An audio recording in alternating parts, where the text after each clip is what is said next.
What up, world? Established Rich coming right back at you. Let me say this right off the bat before we get deep in this. I ain't hating on PushaT. It ain't about tearing down rappers. It's about holding up a mirror, a clean one. No filters, no smoke, no glamour. This is about what we praise and what it cost us. Because for decades now, we've been turning our trauma into trophies. We've been turning our poison into platinum. And at some point, somebody gotta ask, when did self-destruction become a damn brand? Now, Push said it himself. Jay-Z is the grail of drug rap because Reasonable Doubt spoke to his lifestyle. And he's right. Jay lived that life, survived that life, and then grew out of that life. But here's where the path splits. While Jay matured and evolved, while he became a businessman, a family man, Push kept doubling down on his image, on the drug narrative, like it was a coat he could never take off. And don't get it twisted. Push's lyrics, phenomenal, detailed, technical. But when you spend 20 years glorifying cocaine in a culture still bleeding from the 80s crack era, at some point the truth gotta be spoken. And the truth is this. Cocaine tore through our communities like a damn tsunami. It took mothers, it took fathers, it made orphans, it built prisons. And you wanna put it on a beat and turn it into a Coke commercial. Let me break it down for the people in the back. PushaT is a legend, no debate, but he's not above accountability. He's built a career off depicting a life he was close to, but never quite lived to the degree that he claims. And if you don't believe me, then just ask anybody who lived that life. The Coke Kings, most of them are dead or doing life. They ain't in Paris Fashion Week. Me, I've been in those places. I've been in those traps. I saw brothers get caught up, including myself. You know how many young boys you see throw away their life trying to reenact somebody's lyrics? And what makes it worse is that most of these rappers never sold a dime. They read a couple of books, heard some stories, and started building drug fantasies in their head. Benny the Butcher said he's in the top 3, and I respect Benny's grind. I do, but even he knows the lifestyle that gets you respect in rap, that same lifestyle that gets you life in prison. Look around, we ain't gotta guess, we know the history. Crack took our communities and crippled them.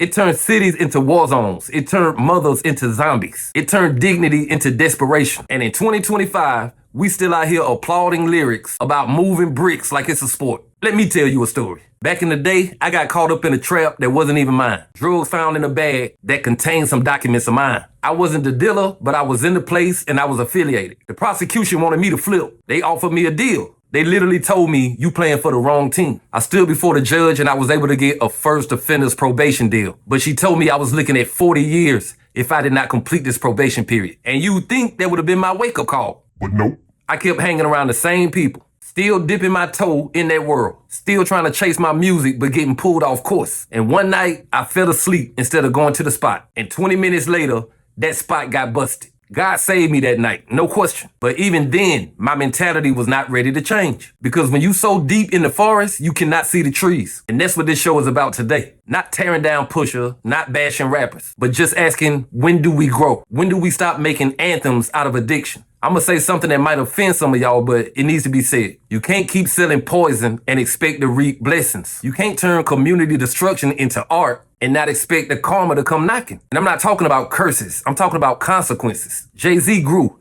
He admitted he was embarrassed about some of his misogynistic lyrics, his past messaging. That's a man that has evolved. That's maturity. But some of these rappers, they still act like pushing coke is an accomplishment. Like destroying your own people is a flex. Listen, I know music is art. I know it's expression. I know it's therapy. But it's also programming. It's culture. It's influence. And if your entire brand is based on destruction, but you call it luxury, that's a lie. That's propaganda. That's currency built on coffins. And one day when the smoke clears, I believe coke rap gonna be looked at the same way as old minstrel shows. Like, damn, why did we cheer for that? Why did we celebrate our own destruction? Why did we make the villain the hero? If you a fan of this music, cool. But don't be a fool. Know what you're listening to. Know what it cost. And know that the real ones, the ones who really lived it, they ain't rapping. They locked up, they dead, or they silent. Pusha is talented, but the culture needs healing. And you can't heal romanticizing the bullet that blew your brains out. Cocaine ruined us, and rhyming about it with pride, that ain't gonna save us. But hey,